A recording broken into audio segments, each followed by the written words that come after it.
एक और फैसला आया नोटबंदी के विषय में, वो फैसला भी आप लोगों ने देख लिया है। तो अदालतों के ऊपर 20% से ज़्यादा रखा जाएगा। तो मैं समझता हूँ जो SC, ST, OBC और माइनॉरिटीज के लोग हैं वो अपने अधिकारों की रक्षा नहीं करते।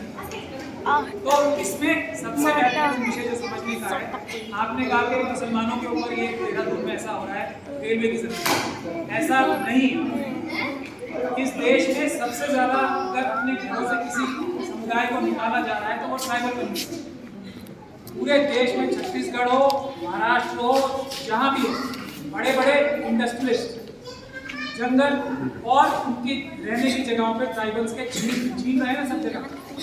तो ये जो उत्तराखंड में हुआ ये भी उसी की कड़ी है। रेलवे प्राइवेटाइज होने जा रही है। कौन? ये अडानी अंबानी और जो जुमला सेठ है वो रेलवे की जो प्राइवेटाइज रेलवे को लेंगे। ये इन सभी जमीनों को अपने मकसद के अपने इस्तेमाल के लिए इस्तेमाल करेंगे। इसीलिए इस प्रकार की सरकारी कार्रवाइयाँ हो रही हैं और उसी प्रकार की जजमेंट भी है। ये समझने की बहुत बड़ी जरूरत है। इसके अलावा शेड्यूल कास्ट कमीशन, उनको जो जमीनें मिली थी, चाहे वो 20 पॉइंट प्रोग्राम में हो या दूसरे स्कीम से जो मिली थी, वो सब क्या नहीं छीनी जा रही। तो सभी शेड्यूल कास्ट को, शेड्यूल ट्राइब को और माइनॉरिटी कम्युनिटी के लोगों को, सबको, मुस्लिम, सिख, क्रिश्चियन, बौद्ध को, ओबीसी के लोगों को इकट्ठे होकर बड़ा प्रदर्शन करना पड़ेगा अपने अधिकारों के लिए। नहीं तो असम में, आप असम में देखिए, असम में इससे ज़्यादा जरूरत है। असम में बंगाली भाषी लोगों की जमीनें छीनी जा रही है असम सरकार से। ये पूरे देश का हाल है। जो इंडस्ट्रियलिस्ट, जो पूंजीपति है, वो देश की हर एक कमजोर व्यक्ति, हर एक गरीब व्यक्ति की जमीन छीन कर अपने पास लेना चाहते हैं। किसान बिल क्यों आए? किसानों की जमीन छीनने के लिए। तो ये बचा कैसे? CA NRC कैसे बचा? अदालतों से बचा? नहीं। अदालतें, जैसे सुप्रीम कोर्ट ने भी नोटबंदी में कहा कि जो नुकसान होना था वो हो गया, अब हम क्या कर सकते हैं? तो अदालतों की मजबूरी हमें समझनी चाहिए, बल्कि अदालतों के पक्ष में भी हमें प्रोटेस्ट करना चाहिए। अदालतों के समर्थन में पब्लिक को इकट्ठे होकर आना चाहिए और उनको मजबूती देनी चाहिए। लेकिन अगर अधिकार देने हैं तो जैसे किसान आंदोलन, जैसे CA NRC का आंदोलन, CA NRC अगर लागू हो जाता तो सारा ना सिर्फ मुसलमानों की बल्कि SC, ST और OBC लोगों की नागरिकता पर प्रश्न चिन्ह लग जाता, वोट देने के अधिकार पर प्रश्न चिन्ह लग जाता। अगर किसान बिल लागू हो जाते तो किसानों की जमीनें जिस तरीके से खरीद लेते ये सारे ये होने जा रहा था। आज भी वही स्थिति है। खास तौर पे शेड्यूल कास्ट, शेड्यूल ट्राइब और SC, ST और माइनॉरिटीज के लोगों को अगर अपनी जमीन, घर, अपने राइट्स बचाने हैं तो पीसफुल प्रोटेस्ट करना पड़ेगा। दिल्ली में करना पड़ेगा, बड़ा करना पड़ेगा, मिलकर करना पड़ेगा। उसी तरह से जैसे किसान आंदोलन हुआ, उसी तरह से जैसे CA NRC के प्रोटेस्ट हुए। वरना आज नहीं तो कल ये काम होना है, सबके साथ होना है, सब ये बात जानते हैं। देखिए, मैं वकील हूँ, मैं कुछ वकीलों ने अभी केस फाइल किए, मुझे भी वहाँ के कुछ लोगों ने अप्रोच किया है। जैसे ही वो मेरे पास आएंगे हम कानूनी लड़ाई भी लड़ेंगे और सबसे मजबूती से लड़ेंगे, ये भी मैं गारंटी देता हूँ। लेकिन वो सिर्फ 20% होगी, 80% लड़ाई पीसफुल प्रोटेस्ट के जरिए होगी। 80% अधिकार हमें पीसफुल प्रोटेस्ट के जरिए मिलेंगे और कोई रास्ता नहीं है। ये सरकार आज हजारों किलोमीटर जगह, चाइना हमारी छीन के ले गए, ये सरकार वो जमीन तो नहीं बचा पा रही। जो हमारे यहाँ के नागरिक, जो ट्राइबल्स थे, हजारों साल से अपनी जमीन पे बैठे, वो छीन सकती है। चाइना से अपनी जमीन वापस नहीं ले सकती है सरकार। पाकिस्तान सारी जो कश्मीर में और दूसरी जगहों पे वहाँ के जो मिलिटेंट्स हैं वो आके रोज हमारे लोगों को मार रहे हैं। ये सरकार उसके लिए कुछ नहीं कर सकती। हाँ, हमारे देश के जो गरीब लोग बैठे हैं उनको मरवा सकती है, उनके ऊपर जुल्म अत्याचार करा सकती है, चाहे वो SC, ST हो, चाहे वो माइनॉरिटीज के लोग हों, चाहे वो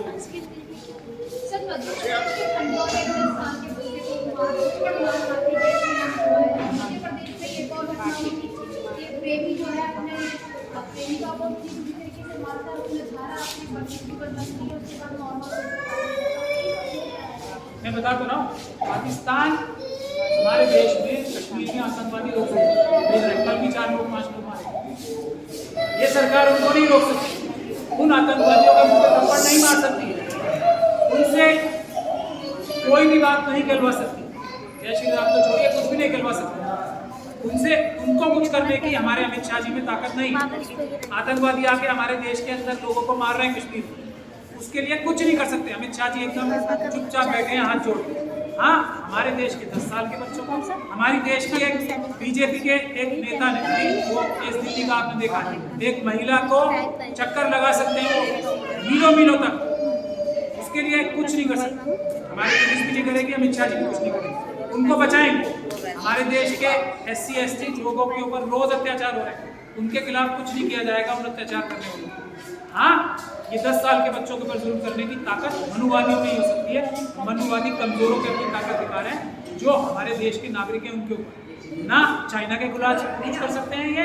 हमारे देश की सेना अधिकारी क्या कहते हैं, हमें सिर्फ इशारा कर दे सरकार, यानी कि प्रधानमंत्री इशारा करते हैं हम पाक ऑक्यूपाइड कश्मीर वापस ले लेंगे, कह रही है ना सेना मंत्री। क्यों नहीं कह रहे हैं ये बुज़दिल प्रधानमंत्री ऐसा? सेना को सिर्फ एक कहना ही तो है, फोन करके या एक हस्ताक्षर करने हैं ना, क्यों नहीं कर पा रहे हमारे ये बुज़दिल प्रधानमंत्री? हाँ, ये जुल्म करने के लिए वो लोग तैयार हैं। Schedule caste, schedule tribe, OBC और माइनॉरिटीज के ऊपर अगर इस देश की जनता को, इस देश के SC ST OBC और माइनॉरिटीज को अपने अधिकार खड़े लेने हैं तो पीसफुल प्रोटेस्ट के जरिए सड़कों को उतरना पड़ेगा। वरना ये रोज 10 साल के बच्चों के साथ जुल्म होगा, महिलाओं के साथ जुल्म होगा, हर कमजोर पर्सन है। जो नेता देश में थे 50 साल, नाम लेना नहीं चाहता हूँ, वो बर्फ में बैठ गए, उनकी वजह से समाज में उदासी आ गई। इस पर आपकी क्या प्रतिक्रिया है? देखिए, और एक मिनट, और इस देश के जो मनोवाद ने सोच रखा है कि दलित समाज के आदमी को आगे नहीं बढ़ने देना है, उसका मुकाबला कैसे करना है, किस चीज़ का जो है प्रकाश करना है? आपने बहुत अच्छा सवाल पूछा। अगर हम अपने अंदर के गद्दारों को, डरपोक नेताओं को और जमीन फरोश नेताओं, चाहे वो मुस्लिम समाज हो, आपने देखा होगा मैं अपने समाज के इस प्रकार के नेताओं के खिलाफ किसने ताकत से बोलती, उसी प्रकार से समाज बहादुर है। SC समाज बहादुर है, ST समाज बहादुर है, OBC समाज बहादुर है, मुस्लिम समाज बहादुर है, सिख समाज बहादुर है, क्रिश्चियन समाज बहादुर है, बुद्ध समाज बहादुर है। लेकिन इनके नेता बिक गए, तो हमें ऐसे नेताओं को बेनकाब करने का अगर हम काम करेंगे, उनके मुंह काले करने का काम करेंगे, तो हमारी आधी लड़ाइयाँ करेंगे। ये एक मिशन के तौर पे हम सबको करना चाहिए।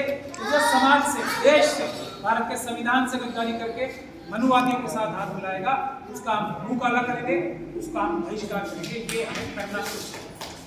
उसके बाद हमारी समस्याओं का समाधान अपने आप हो जाएगा। फिर कोई अपना जमीन बेचने की हिम्मत नहीं करेगा, फिर कोई बुज़दिली दिखाने की हमारा नेता हिम्मत नहीं करेगा। समाज हमारे इतने ताकतवर है, सिर्फ नेता ही बनता है, नेता ही उन्हें बेच रहे समाज को, तो समाज इस देश को 5 मिनट में ठीक करने से इतने बहादुर है।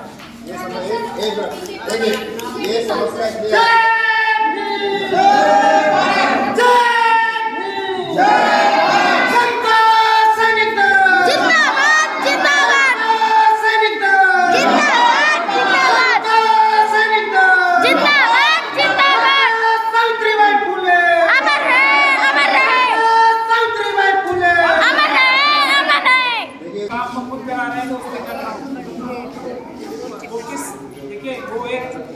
पार्टी है, कहते हैं वो डिसिप्लिन पार्टी, उसकी एक मेंबर ऑफ पार्लियामेंट है, डिसिप्लिन सोल्जर है ना। डिसिप्लिन सोल्जर कोई अगर वो डिसिप्लिन सोल्जर है तो वो प्रधानमंत्री जी, बीजेपी के अध्यक्ष और बीजेपी और RSS के इशारे पे वो काम कर रहे हैं। और किसी, जैसा मैंने अभी भी कहा, डॉक्टर रितु भी बताएंगे इस बारे में, कि ये प्रधानमंत्री, ये मनुवादी, ये RSS वाले कश्मीर के ऊपर जो पाकिस्तानी आतंकवादी आकर काम कर रहे हैं उसके खिलाफ कुछ नहीं कर सकते। वहाँ चाकूचूरी तेज नहीं करने देंगे। सेना बोल रही है हम पाक ऑक्यूपाइड कश्मीर दे देंगे, वहाँ इजाजत नहीं देंगे। सेना अपने लोगों को मरवा के चाइना को फायदा पहुँचाएंगे, ताकि देश में आपस में नाइटपाती रहे और चाइना इसका फायदा उठा के एक के बाद एक हमारी हजारों किलोमीटर जमीन छीनता है। तो इसके लिए बड़े संघर्ष की आवश्यकता है। संघर्ष और डॉक्टर रितु भी हैं, ये बताएंगे आपको कि हम लोग क्या आगे प्लान बना रहे हैं। अभी हम 7 तारीख को सिख समुदाय की एक बहुत बड़ी मुद्दा है, उसके लिए